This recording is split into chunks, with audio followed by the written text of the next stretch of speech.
നമസ്കാരം, ഭാരത് ലൈവിലേക്ക് സ്വാഗതം.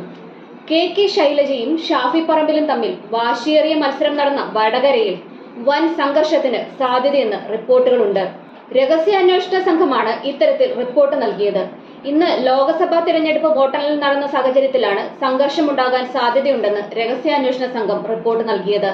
ഇത്തരത്തിലൊരു റിപ്പോർട്ട് ലഭിച്ചതിന്റെ അടിസ്ഥാനത്തിൽ DGPയും ADGPയും പ്രത്യേക യോഗം വിളിക്കുകയും വടക്കൻ കേരളത്തിലെ സ്ഥിതി വിലയിരുത്തുകയും ചെയ്തു കഴിഞ്ഞിട്ടുണ്ട്.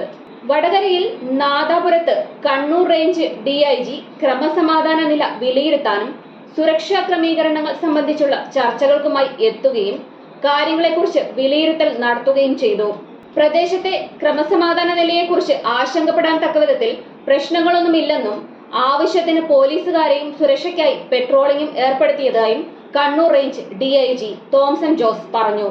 എന്നാൽ കോഴിക്കോട് വോട്ടെണ്ണൽ കേന്ദ്രങ്ങളിലും പരിസര പ്രദേശങ്ങളിലും നിരോധനാജ്ഞ പ്രഖ്യാപിച്ചിട്ടുണ്ടായിരുന്നു. കോഴിക്കോട്, വടകര ലോക്സഭാ മണ്ഡലങ്ങളുടെ വോട്ടെണ്ണൽ നടന്ന Vellimadukunnu JDT group of institution പരിധിയിലാണ് ജില്ലാ കളക്ടർ നിരോധനാജ്ഞ പ്രഖ്യാപിച്ചിട്ടുണ്ടായിരുന്നത്.